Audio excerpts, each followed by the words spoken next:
Hi everyone, and welcome to this second episode of the series of webinars with our sports stars, with some absolute legend of a guest today, and we'll come on to him very, very shortly. But just to give you a little bit of housekeeping, today has been brought to you in partnership with Sportsphere, which is a sports star agency based out in London, who obviously naturally represent David, and also Weir Noctis, which is a human performance organisation company that work with individuals and organisations to get the best out of their people. And with coronavirus hitting and obviously the Olympics slipping, we decided to get together to collaborate, to bring together something that was positive, inspiring, and that could help us all get through this difficult time together. So we've brought together a series of potentially up to 12 events. We started one with last week with Professor Greg White, and what an amazing guest we've got this week, which I know you've all tuned in for. So without me going on any further, I just want to welcome and say hi to Mr. Dave Weir himself. How are you, mate?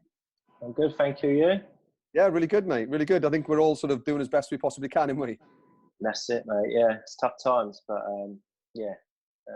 but I'm doing all right, to be honest. Good stuff, good stuff. And obviously there's a lot going on, really, isn't it, in terms of the topics of conversation we can talk for today.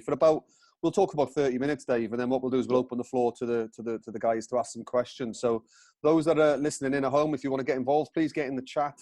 We've got Nath, who's the senior consultant from Noctis, sort of managing the fort there, and he'll be having a good conversation with you and present any questions forward. And also those that are tuning in that have presented the questions beforehand, I have got them by email, guys, and we'll be presenting them later on. So, Dave, I think it'd be really good just to talk about now in the moment. Obviously, there's been a lot going on from the Olympics slipping to London Marathon slipping as well. There's been a lot of shifting of goalposts, isn't it? So where are you at right now, mate? Where's your head? What are you thinking? Yeah, obviously Sunday was quite difficult for me. Obviously, London Marathon is one of the biggest, if not the best race for me ever.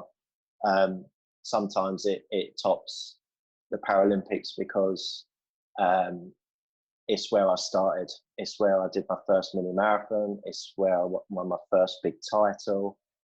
So it means a lot to me. So to not turn up on Sunday was quite sad, really, for me.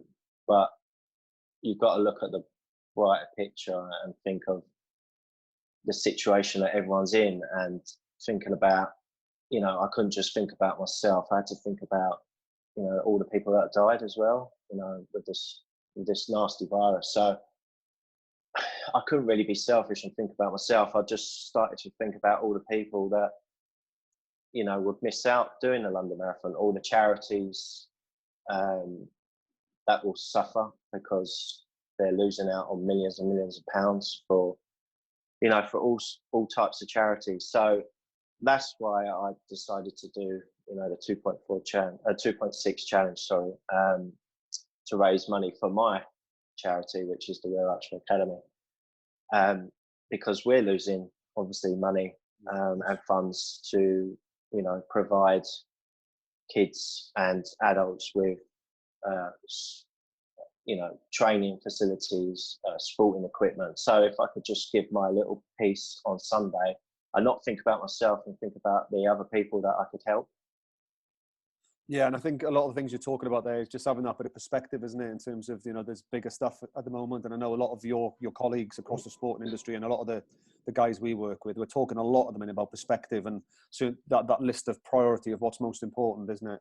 That's it. Yeah, you've got to think about your health. You've got to think about the world at the moment.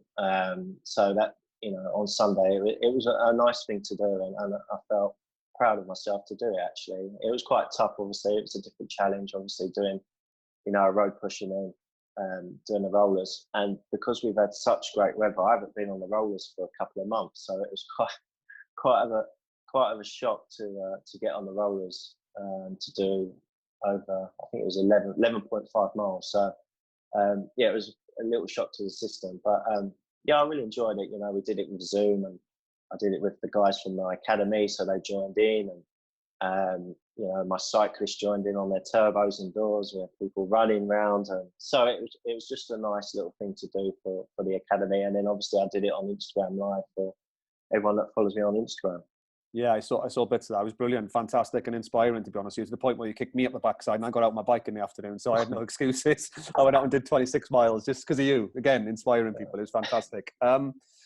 So we'll talk about a bit more about the 2.6 challenge later on, Dave. But I think that a lot of people have potentially followed your career, and you know, when you and I talk, we talk about, you know, how many medals have you got, Dave, and where are they? You know, and because and I don't know if they're still stashed in carrier bags somewhere because you're so busy. But it's remarkable, isn't it? Yeah, it's. Do you know what? Sometimes I have to pinch myself to realise what I've really done in my career.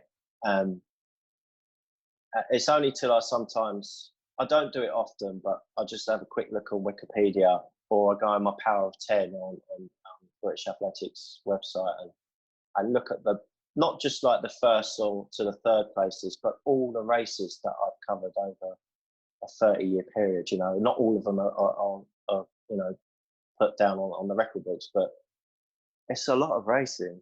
And you know, I looked the other day on the Power of 10, and it goes right back, I think, to 2002 or 3 or something like that. And the races, or where I've been, the amount of things I've done over the years it blew my mind. Actually, I didn't realise how many races I've done in my career, and I've just been lucky with injuries and stuff like that. But yeah, it brought a little tear to my eye, actually, because you know, I'm 41 in a couple of weeks, and next month, and it's quite a nice thing to read back, and to see what I've actually done in my career. Yeah, and you know, when you're talking about that sort of consistency, you know, of performance there, and at the elite, highest possible level, what I started thinking about as you were talking there was the amount of training that's gone into that. So you remember the tournaments and the competitions and the finals, if you like, and the medal ceremonies, but imagine all those hours of training before. That's the thing, and the only time I've ever remembered my training was for 2012, sitting on the podium going, do you know what, them days in Richmond Park in mid-January, and it's, you know, snowing, or it's absolutely freezing, I've been out there for an hour and a bit training, or, you know, or I've really pushed myself in the gym and I felt really rubbish, and then that's the only time where I've gone on the podium and looked at the medal and thought, them sessions count the most for me winning the medals, you know. But I don't really think about training. I think because you're training to win, and then you're training to race, and then it's all about the race. So like now, obviously it's a difficult time because I'm just training. I feel like I haven't got an end goal at the moment. So this time is quite tough for me at the moment because I haven't got an end goal in sight at the moment. So I've just got to keep ticking over. Yeah, I suppose it's that fixed goal you're after as well, isn't it? You want a date, and we'll talk about that later on in terms of the future, in terms of, you know, London Marathon, and also Tokyo, and there's a lot of things up in the air. But what jumps out, Dave, is you've talked about your longevity of your career, and I think a lot of people listening in would go, well, how did you start, Dave? Where did this all come from? So could you just give us a sort of a whistle-stop tour of, you know, Dave Weir as a child and how you got into racing? Yeah, so it's quite a long story, but as a kid, I always wanted to do sport. My brothers were professional boxers, and I was always in boxing gyms and, you know, doing little things on pads. And I was only young, like, you know, 4, 5, you know, but messing about and stuff. And I just dreamt of, you know, that's all I wanted to do was be like my older brothers, you know, be a boxer.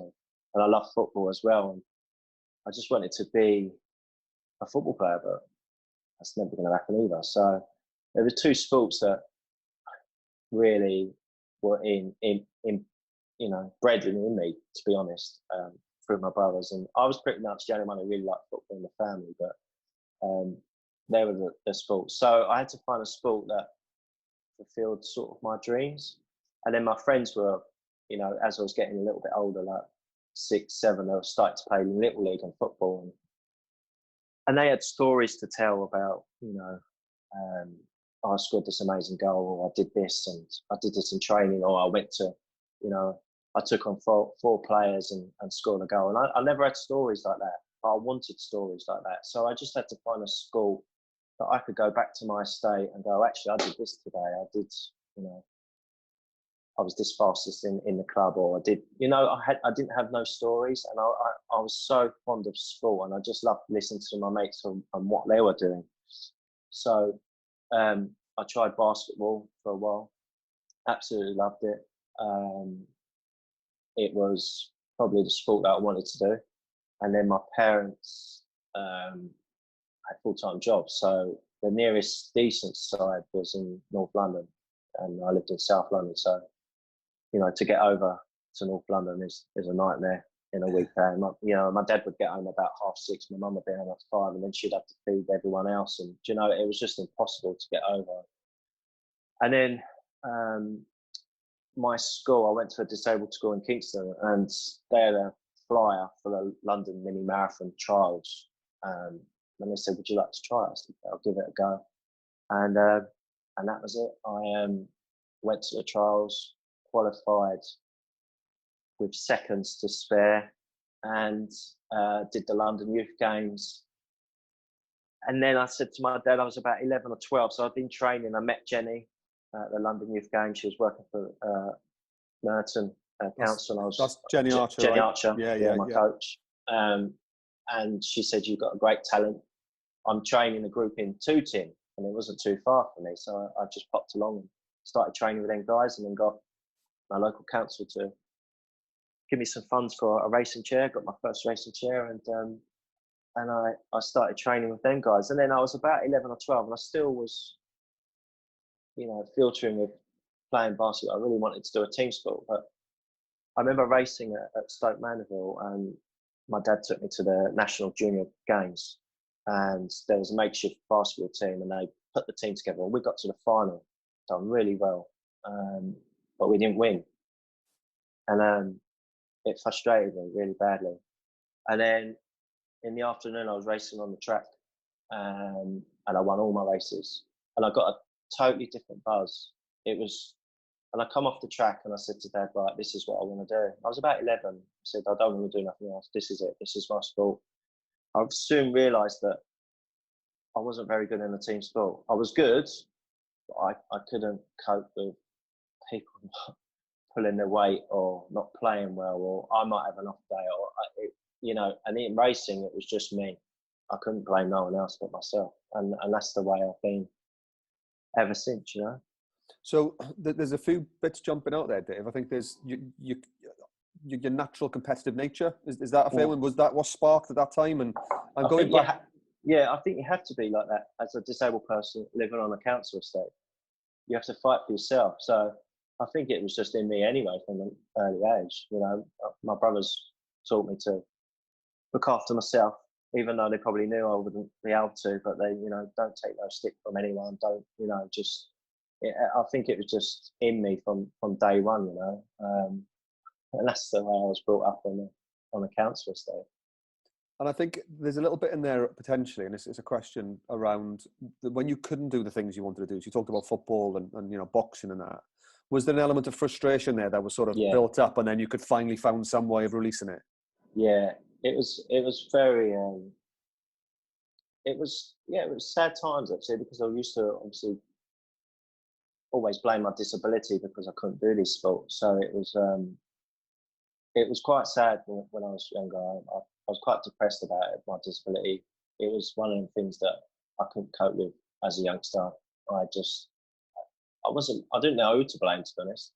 Couldn't blame anyone. It was just one of them things, and I just didn't deal with it very well. And I had to find something that I could tell a story, you know, and what I could achieve and what I could be good at.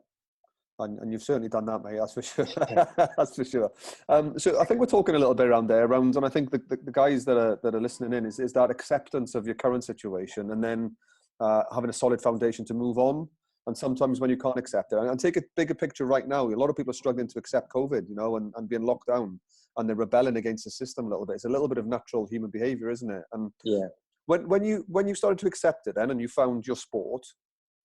A little birdie tells me that your driven nature, your competitive nature, got you into a race, and you had to tell a few porkies. Is that true? Oh, with the mini marathon, yeah. Obviously, it was the race that I really wanted to do, and my parents said, "You're not old enough." I said, "Well, can't we lie?"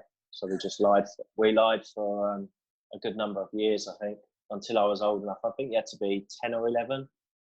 And I think I did my first one. I was about 7.5, 8. I can't remember, but just said I was 11. I was about this big, so it was just like, really, you've been 11 for 3 years, but no one said nothing, and I just got on with it. And I didn't win. I just, took part, and I just I was just in awe with the older group, like the 15, 16-year-olds that were absolutely awesome in racing chairs. And I was still in a day chair then, and it wasn't even as good as the one that I'm in now. It was just a basic sort of hospital chair, and I covered 3 miles, and that was happy days. Amazing. And I think, obviously back in those days, you didn't have the internet, so you couldn't obviously check That's people's right. date of births and do programs. That's right, yeah. Yeah, if you're good enough, you're old enough, eh? You didn't have to show passports or anything. It was just like, I think it just boosts the numbers as well. So I just mixed in with the rest of the crowd. Really. And you definitely seized your opportunity, Dave. So can you tell us how you got from that then? So finding your sport, getting into the London Mini Marathon. How did you end up at Atlanta '96 then? So I believe that was your first Olympics, right? Yeah. I got recognised by GB at a really early age. So I think my first race as a senior, I was 12 or 13 when I raced in Ireland. And I was beating men. And, obviously British Athletics and GB were just very keen for me to carry on the sport because they knew they had a gem. They knew that they had someone that was very talented and very driven at an early age. And so was I. So that's where it started. My first international was in Ireland, and I went there and raced, and I just had to keep qualifying. I just missed out going to Barcelona in '92. So I think I would have been about 14. So incredible. I think they were like on the border of, is he too young? Will it be too much for him? So, which looking back now, I'm glad they didn't take me because it probably would have been a bit too much at that age. But and then obviously the next goal was going to Atlanta in '96 and qualify. I think I got the message on my birthday in '96, and I think I just finished my GCSEs as well. We won't talk about them, but I think I got my phone call from GB to say that I was going to the Paralympics in '96. So what was that like, being part of an Olympic event at the age of 16? What was that like? I just turned 17, so it was best feeling ever. It was the best buzz that you could, when you look at all the Olympians in the past and their dream was to go and race for their country in the Olympics or Paralympics. So, to get that and to represent my country and to go to America for the first time was, actually, I don't think it was the first. Oh, it was the first time in America, but I've been to Canada previously to race at a junior game. So yeah, it was a nice place to go, and it was just a buzz really. It was just the best feeling to get that phone call. So in and around there, were you sort of first entering the London Marathon, which I know is really close to your heart. When did that kick off?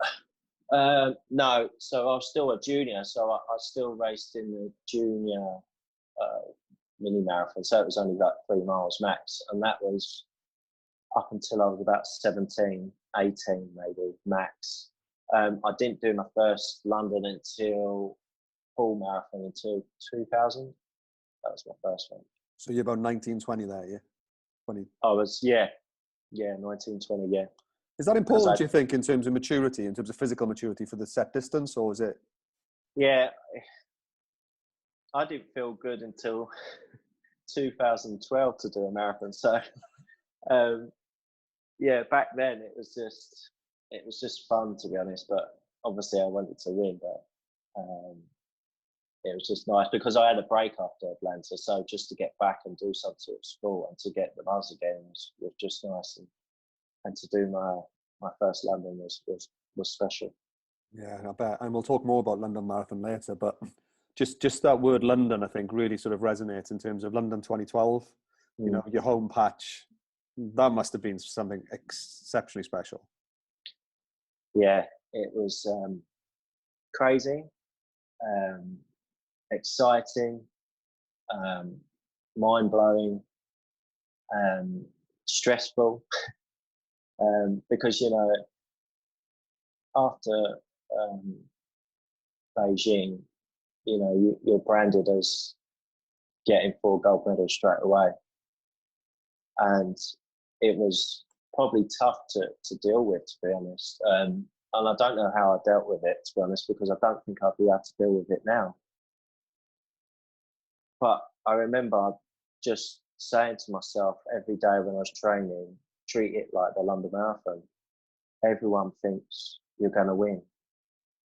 Everyone thinks that, I turn up for the London Marathon, and majority of people think I'm going to win anyway. So that was the mindset I had to think, is that people think I'm going to win, so I've got to win.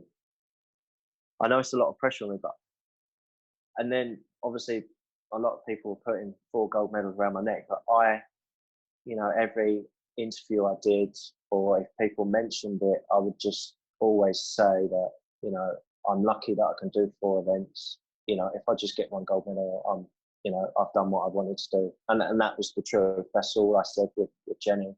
Doesn't matter what event it is, in what distance, that I wanted to just win one gold medal in London. But obviously I had to train for 4 different events and be in the best mental and physical shape that can possibly be. And were you going into 2012? Were you in really good shape? Yeah.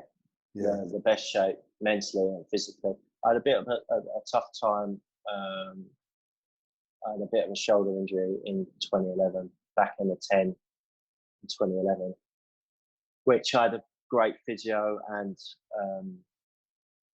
strength conditioning coach who helped me out a lot. And if it wasn't for them, I probably wouldn't have even turned up for London 2012. So I had a really good winter with them, and it sorted my shoulder out. I've never had problems since. So it was tough that winter to get everything right. And obviously going into the summer, but I lost a few races. I won London Marathon that year, but I lost a lot of track races in Switzerland against Marcel, who was my biggest rival at the time. There were some points after Switzerland where in the back of my head I was like, how am I going to beat him? And then I had to really just say, well, it's only Switzerland. You've got to concentrate on that 10 days. You've done it before. You seem to excel at a bigger environment than him. So that's what I kept telling myself, that, the pressure will get to him more than me. So I was just saying them things through my head a lot after. So I changed a few things in training as well, just to get that extra 10% out of me. Brought in more cyclists every day. Changed a little bit of a position in my chair so I could get more drive on the bends, especially on the track. So I just changed a few things leading into that last phase of training going into London. Yeah, what a result! And I can't believe it was 8 years ago. I remember sitting and watching it. It's crazy. So let's stay on the theme of the Olympics then, obviously, because Tokyo's slipped to TBC. How are you feeling about that? Where's your headspace? What are you thinking? How have you adjusted your training plan, etc.? Do you know, I haven't adjusted my training at all since the lockdown. I've just, kept the same program, kept doing what I can do. Just because, London Marathon was cancelled, but I just, I knew I was going to do a challenge on the Sunday. And then obviously when the Olympics and the Paralympics got cancelled, it was sad as well. But I'm not going to change anything. I'm going to keep pretending they're there because it makes me train. Does that make sense? Yeah, it does. I've got something to focus on. I can still train. If I pretend it's not there, for me at my age, I'll probably think, well, I'll just have a rest now. So I just got to keep focused, and we've got London Marathon in October still. Hasn't been cancelled. Berlin's been cancelled. Boston's still on 10th, in September still at this moment. And then I've got Chicago and New York. So I've still got races to focus on. So the Paralympics, I can really forget about that now. It's not there. It's not going to happen. I've got races that I can really concentrate on, and they still haven't been cancelled yet. When they get cancelled, it might feel, if they do get cancelled, it might feel a waste of time and training. But for me, mentally, it's probably, a good thing that I'm still training. Yeah, keeps you out of trouble as well, eh?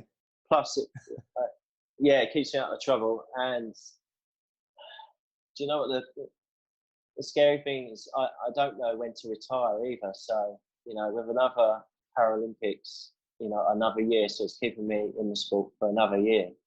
So I can't hang up my gloves yet because I've got to go to the Paralympics. Yeah, of course. In my head, I've said I'm going, so I've got to go, even if it's a year later. Yeah, and I think everybody on the call will be cheering at that and saying, "Damn right, you have to, for sure." Yeah, we want to see you out there. I want to ask you about your deep-rooted connection with the London Marathon, because every time I speak to you about it, this big smile comes on your face because it's so important to you, isn't it? And why is it, Dave? Granted, you've won it loads of times and all that, but what is it about the event? Do you know what? It was the first race that I saw on TV in the 80s that showed people in wheelchairs.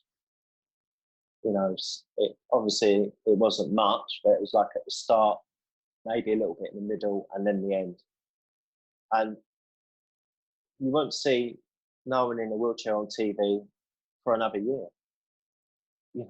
They were hidden. There was no people on CDs, in wheelchairs telling stories, or it just wasn't there. And that's what made me focus on that race so much. And I said to my parents, even before I went to the race, I'd love to do the London Marathon, because that's, it seemed like they embraced wheelchairs at an early stage of the race in the early 80s. So you didn't see that any other race around the world, to be honest. So that's why I was so focused on doing well in the marathon. And I just love it. And having been there but not competed, what's it like being in London in the middle of the race, with your GB shirt on and the fans cheering? How aware are you of what's going on around you, or are you just purely focused on what's going on? You are aware sometimes, but you know what? I've done it so many times. I've done 21 in a row, and obviously they've changed the course slightly because they got rid of the cobbles and stuff. But even now, when I go past points of the race, I think, am I going the right way? And I've done it so many times, and I don't remember this part. So there's always a new bit that you sort of realise and go, I don't remember this bit. There's this new part of the course, and it hasn't changed. But you are aware. You get people shouting your name, but that's it. I'm sort of like focused on whoever's with me, if I'm on my own, or if I'm behind someone, so I'm just focusing on their backside and their wheels. So it's just, you're such tunnel vision that sometimes you're really hurting. So you're just focusing on doing the best you can, and I get into the end and really know what's going on, to be honest. In terms of the route, Dave, do you have a favourite bit? Is it a bit you look forward to, either from a tactical perspective in terms of, or from a crowd perspective, but do you have one bit that you really sort of cherish? I like the bit through Cutty Sark. You're 6 miles in then, and it's quite a good. It's not good for the chairs, but it's just a nice bit to go through. And it usually slows the pace down a bit, so you can have a little bit of a breather. If it's got, if you've got some of the younger lads that are racing now, they seem to go so fast at the beginning, so it gives you a bit of a breather to take corners, and it's a point as well in one of my races where I broke the course record. I was with a Mexican racer, and a lot of the racers underestimated me that year. I think it was 2006, I'm not too sure, but a lot of them thought I was still a track guy. And then I had a really strong winter of doing lots of miles and doing lots of different, stuff with the training, because I really wanted to do well in the marathon again. And I literally saw him at that point just before Cutty Sark, and he was blowing badly. And and he was going too slow, and I just went and just set my own pace. And that always seems to remind me of that race when I go at that point. So, and then I broke the course record. So that's why I probably remember the Cutty Sark so much. Yeah, amazing. And yeah, I've seen you flying around there on TV a few times, that's for sure. Amazing. Dave, I want to ask you a little bit more of a personal question, if you don't mind. A couple of years ago, and it was probably actually when we met for the first time, if you remember, where you had just come out and talked about, your mental health challenges around sport and the experiences you've had. And can you just touch on that? Just because I think we might have got some young athletes in here that are struggling at the moment, or people that are struggling from a mental health perspective with COVID and the lockdown. Do you mind just sharing a little bit on your stories and how you managed to sort of overcome that, and how are you doing right now? Yeah, it was tough. I think, I reckon now when I think about it a lot, but I think it goes right back to 2012. It goes far back as that, and then obviously before that, it goes back to my childhood. But for sporting terms, it goes back to like the pressure of delivering and being the best, and you've got to be the best. You're David Weir, you're this, you're that. And then obviously when I was younger, it was my disability. It was just, that. And I think the mixture of two just caught up with me. And the pressure, after 2012, even if, I remember one race and there was a comment on the BBC that I think I come fourth or fifth or something in one of the races, and they said, "Is that it? David's done, dusted." I thought, not because I'm not come in the top three, And then I've looked at other professional athletes, and they'd be praised for coming fourth or fifth or sixth. And that used to get me down, because it'd be like, well, I can't win all the time. It's bloody impossible, to be honest. And that started to grind at me every time I got to a race. I had to win. I've got to win. Because people think I'm rubbish or this. And it just drove me insane, to be honest. And then I just didn't want to race. It got to a point where I just, started to lose interest in stuff. And then obviously going into Rio was probably the tough. I shouldn't have gone, to be honest. I just didn't feel right. But I had a good European Championship, so I felt good in my sport. I felt like I was back. And then Rio just destroyed me even more. I felt great, felt in good physical strength, but mentally I probably wasn't in the best shape ever. Yeah, and that was the problem. There's a lot you're talking about that inner voice we have, the expectations we put on ourselves, and the conversations we have with ourselves. And there's a lot of things, whether on social media now, where people are saying, be kind to yourself, speak to yourself the way you would speak to somebody else. And it's easier said than done. But it seemed, certainly the conversations we've had, that talking about it with specialists really, really helped you and opening up. Yeah. I went to see someone for a while.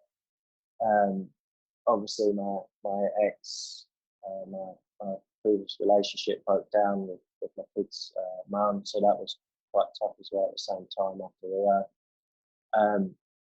I thought my career was over. I didn't know what to do, to be honest. I felt like the whole world was on top of me. I just felt like I had to deliver all the time. If it wasn't at home, it was for me personally. If it wasn't, it's for British Athletics or Team GB or the country, and it wasn't never for myself. I felt like I wasn't racing for myself anymore. I wasn't doing it for Dave. And I felt like I lost my identity as well. I felt I lost Dave Weir, who was on that council estate all his life. That seemed to go. I was this weak person that just couldn't cope anymore. And obviously I went to see help, because lots of my friends said that, I think you're struggling. And I was really struggling in a bad way. And didn't know what was going to happen with the next day or the day after that. I was staying at my mum's, and I remember just not even moving for days on end, just not doing anything at all. And then I started seeing a counsellor for a while, for about 6 months. And it got to a point where I started to enjoy my own company. Before, I had to be around people all the time or talk to people. And then once I started to enjoy myself being on my own, I started to come out of, the rut a little bit. I had setbacks and stuff, but I felt like it come to a point where I felt there was too many people involved in my situation. So I was listening to so many people. If it wasn't the counsellor, it'd be my mum. Because they're worried, not because they're telling me what I should be doing. My friends, family members, you should do this or that. And I had to make my own decisions. And I think I've not done that in the past. I've never gone and made my own decisions. And And that's when it was a turning point when I used to go off down to the coast and be on my own for, I don't know, it could be from 2 days to a week, with whatever I wanted to do, what I wanted to do, what I wanted to do. I didn't have to please anyone but myself. And that was what I started to do, just do things that I wanted to do. And that's how I started to feel a lot better. Yeah, and I know, because you're a genuinely nice person as well. You know, not doing things for other people would be quite hard for you, and you'd portray it as, I'm being selfish here because I need to do something for me, but I need to do it as I can't help anybody. Exactly. And I just felt I wasn't helping my kids when I was seeing them on every other weekend. I just felt I wasn't the dad that I should have been, because I wasn't mentally ready or prepared. So I had to fix myself for them mostly as well, because every time they saw me, you know, they could see that I was upset, because they would ask me what's wrong. Especially my eldest daughter, she was good to me. She helped me out a lot, and she was still young. You know, she was 15 at the time, so you know, she knew that I was struggling, and I could talk to her as a friend as well. It was quite a weird situation, but she helped me out a lot at that time, and I started to spend more time with the kids. And it was harder when they went back, to be honest. That was the toughest bit when I went back, because I had nothing to focus on. And then that's when I had to start focusing on myself and not worry about everyone else. So that's how I've done it. I don't think it works for everyone, but I just felt like I was, you know, giving help to everyone else but myself. And that's when I realised that I need to do it on my own. And that's when I stopped seeing the counsellor as well, because I felt like I kept going over the same things all the time. And then I just wanted to move forward. And I think that's why with racing, I've just moved forward with things as well. Like with races, you know, changing my distances, or changing training, or changing my chair, or moving forward. And that's what I done. And boy, did you move forward, eh? You took a big lesson for that, and you've almost become, you know, that role model for speaking up now, in terms of, you know, it was tough. It was tough. And it was in 2017 London Marathon where, you know, I had a really bad Rio. I usually have time off, but I just didn't have any time off. I think I had a couple of weeks off, and then, but I had to go training because it was an escape from being at home. I want to be honest. It was escape from everything else. But then I felt like the racing was making me depressed as well. So I was all jumbled. My head was just. So to get fit for London that year, I don't know how I done it, to be honest. I don't know how I done it. And I remember being in the race, and halfway through, I started to cry. And because I was thinking, I knew I was going to win. And I knew all the problems that I was going through. And I just said to myself, when I finish, I'm going to be honest with people and tell them what I've been through, and tell them, because if I don't say nothing, it might make me worse, and I might not be here, might not be here next year, or might not be here ever. So if I don't speak out, it might give me some help. Do you know what I mean? It was a tough thing to do, but then I was thinking, if I don't win, I say it, they'll just say, oh, that's an excuse for not winning. So I had to win. So, and I remember just winning. I had no emotions that year either when I won. I just sort of cheered, and then it just went. I broke the record for the most wins. But it didn't mean nothing to me. And that's when I thought maybe I need to time away from the school. And then I remember going to the press conference, and I was up on stage, and I can't remember who was interviewing me. One of the guys was interviewing me, and I just came out of it. And you could just see people's faces just drop, and you could see people welling up as well, because I was, you know, nearly welling up. I had my friends, a couple of friends there as well. You could see them welling up because they know that it was hard for me to talk about it, and I just felt it was the best thing to do at the time. I was advised not to, but for me, I was sick and tired of people telling me what to do. So and it was probably the best thing I've done. Yeah, and you took back control, mate, didn't you? And then, you know, going from there, boy, did you take control. And here we are now in an Olympic year. You've got, you know, marathons coming up. You've got a few opportunities to get a few more medals coming forward. So bringing it back. Yeah, I just want to say as well, like, it takes time. It's not just a quick fix. It takes years and stuff like that to get the right mindset for yourself. And there's not a right way to do it. You have to find your own way. I know it's tough, but you need to talk to a number of people and then realise which is the best route for yourself, because everyone's mind's different, right? Yeah, absolutely, yeah. And I think in Victoria in the last year has probably been the best thing mentally as well. She's a great person. I'm living somewhere where I was I was depressed, and it was just mad that we met, and she's from this area anyway, so it was just fate. So I've been in the best mental state for over a year now, which has been great, and it's great. Victoria's been great helping me as well. She's very positive, helping me out, and she enjoys doing sport as well. So it's a nice fix, and she likes keeping fit and stuff like that. So she's been a great help as well, massive help. So in terms of that support though, Dave, so talking about obviously isolation now and COVID-19, how are you managing that? How are you dealing with it? How are you training, and how are you keeping your sort of spirits up? Do you know what?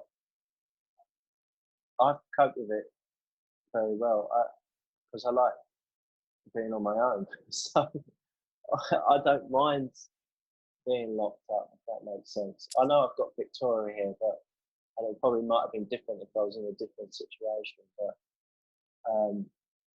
I've coped with it quite well. To be honest, I'm missing.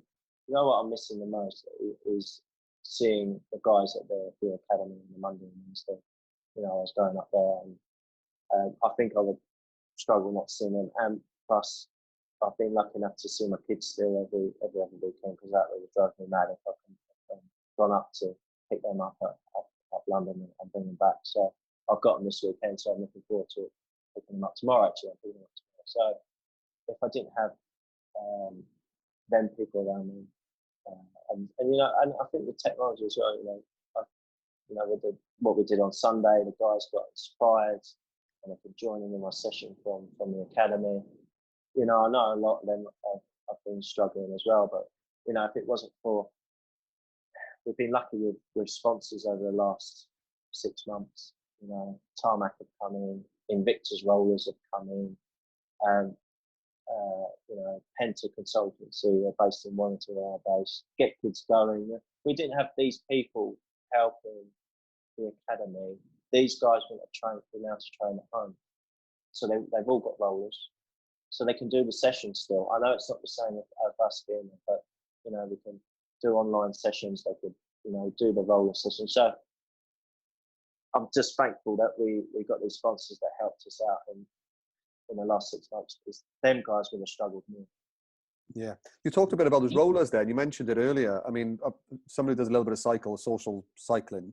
How do they differ from a road bike cycling setup, if you like? And what they're very similar. Are they? Yeah. So they're just side by side, not in a row, and they're 4 drums. We'll sit in the middle, fixed front wheel. And they've been amazing, especially this winter. We've had a horrible winter with rain and stuff, so I've been lucky. I've had set up in the garage, and obviously using them in the garden when it's been nice and sunny as well to do sprint sessions. So yeah, I've been really lucky, and Victor's have been helping out the academy in the last couple of years now. So they're great rollers and a great setup. Yeah, I'm sure the guys with those that maybe, those, especially the athletes are on, you're probably going to have a look at that, I would have thought, off the back end of that, because it's a great tool to have, especially just because winters are long anyway, aren't they? Yeah, and especially now, with lockdown, good job. You can get day chair ones as well, so you don't just have to have a racing chair, you can get day chair rollers as well. You literally put them up, wheel on them, and you can do sessions like you're on a running machine. Isn't technology amazing? It's going to be like a bit of the Homer Simpson quote, isn't it? It's going to be the cause of and solution to all of our life's problems. That's right. Brilliant. So what's next then, Dave? So we've realigned our goals. We've obviously, is it in the calendar if they happen? Is it a marathon next? Yeah, still training. I had a couple of days off after Sunday. Went today. I'm just going to tick over really. Start picking up again. Probably end of July. I'm still training most most days, like 5 or 6 days a week. And then I think the first race is Boston, if it still goes ahead. So, yeah, which is a tough one to do as a first race back. But I haven't been there for a few years, and I want to go and do well. Brilliant, and we're all waiting for that calendar to be confirmed, can't we? Just for basic life stuff, never mind anything else, and we'll keep an eye on that. But Dave, in terms of our conversation, that's nearly 45, 50 minutes, mate. So what I'd like to do now is flip it open to the questions. So Yes. guys, if you've got any more, we can see them racking up and stacking up there. Please fire them into the chats. But we have got some that come in earlier. One was, what advice would you give to the 1.2 million wheelchair users in the UK who aren't able to get out? Are there any solutions in the minute? But I suppose we sort of touched on that already, haven't we? Yes, if you can afford them, the rollers are the best thing. Even doing, you can order cheap clingy bands off Amazon or any other site. You can find them on the other sites. And doing basic exercises, really. That's probably as much as you can do if you're really active and stuff. So that's all I could advise. If you've got some weights, you can do some weights in the chair, but you just got to try and keep that as active as possible. Yeah, definitely. Okay, brilliant. One from, let's have a look. What's your prediction for the future of the Para Games? We've had this conversation. I know what you think should happen, but what's your prediction? Should I say what should happen or not? Well, it's your thought, isn't it? I know this is probably going to upset a few different classes, but I think some events should be in the Olympics. Years ago we used to have a demonstration race we used to have the 1500 metre final in the Olympics, and then you do it in the Paralympics as well. I'd like to see more races in the Olympics and be combined like the Commonwealth Games. But that's going to upset a few of the categories. So I don't think it'll ever happen. That would be the dream. To be one. Bring it all together. Yeah, I mean we've had a good conversation. I remember over dinner about that in terms of how it could work and why not was the answer. I think why wouldn't you? Yeah. Another question, Dave, coming in. I think we sort of touched on it, but were you concerned about your academy at all during obviously this lockdown and the impact on that, and obviously the management of the athletes? And you've talked about your sponsors coming on board, fortunately, but how are you managing the athletes themselves? A lot of the coaches are doing that themselves. We're doing sessions on Zoom with easy sort of core stuff and band stuff, and then I think some of the younger guys are doing sessions with the coaches on Zoom as well. So they're in contact with them all the time, and they've been sending me videos and pictures of what they've been doing on WhatsApp. So I've been observing. I know Jen talks to them a lot as well. So yeah, they've been pretty good to me. There's some technical things regarding training as well coming in. Like, have you got specific techniques about getting better for climbing uphill? Depends what class you're in. It depends how able you are as well. So hill climb is quite difficult, and it depends what kind of gloves people use. So I've just gone to hard gloves for nearly a year now, and it's taken me a bit of time to get used to climbing, and the best way that works for me. But it's more practice. Find the biggest hills to climb. To be honest, I did a hill session today, and they are like mountains there. So they are rolling, but you don't get much of a roll going up. So it's just practice and finding the best technique for your class. It's difficult to see. If I knew what class they were, I could give them a bit more. Brilliant. And you touched on gloves then. There's a question regarding someone in terms of, is there any tips in terms of people trying to make their own gloves? Because obviously trying to make do with the situation at the minute. Have you got any sort of insights there? Buy them. There's a few people making them and selling them. But that gets expensive. But you need to find the right one that's right for your technique. There's not a right technique to use. There's the one that gets you across that line first. So, you need to find the gloves that suit the technique. That's why it took me so long to find the right gloves. I went to a guy in Finland, known him for years. We used to be big rivals in the sprinting division as well. Like, they left 100 meters. Noticed he changed his gloves. I emailed him, asked him to make me a pair because we used to use the same soft gloves, and he made me them, and they worked straight away. And that's the first time that a pair of hard gloves had worked for me straight away. So I knew that was the right pair for me. So that might not be right for someone else. It's just trial and error, really. Yeah, and I think trial and error is probably the answer to another question where somebody's asking about how do you deal with setbacks in your training? Yeah, you just move on to the next day, I think, the setbacks. It depends. If you're injured, then you can't really, you have to rebuild and focus on your injury and make sure you get better before you can start training again.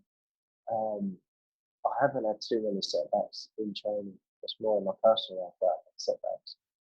I've had a few injuries, but they've not been that bad.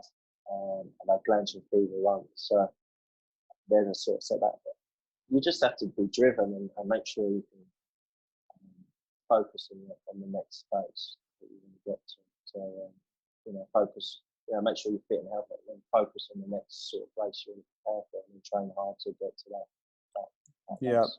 A lot of the athletes we work with in terms of giving people some tips is there's so many dimensions that come into performance, isn't it? You're talking about, granted, there's training and there's setbacks with sometimes you can't train, weather, or this day and age parks are closed, so you've got to go out on maybe some quiet country lanes as best you can. You're talking about sleep hygiene. So am I doing everything I can to sleep and get my rest and recovery? How's my nutrition? So even when you're having setbacks in training in terms of maybe you're not hitting the numbers or you're going as quick as you possibly can, I think there's other areas that you can quickly focus on to get those performance enhancement and actually aid recovery if it's injury we're talking about. Yeah, or you can just go back and say, if it wasn't good that day, did you sleep well? How's your mood? And this is what I'm doing with the youngsters now. We have a system where they come into training. We have there's about 10 questions of how they are today. And they can't lie. They don't know how much water they drank. So we can, the coaches can evaluate how they're doing. And that's how we're doing it. It's only basic stuff, but it just helps with us and them as well.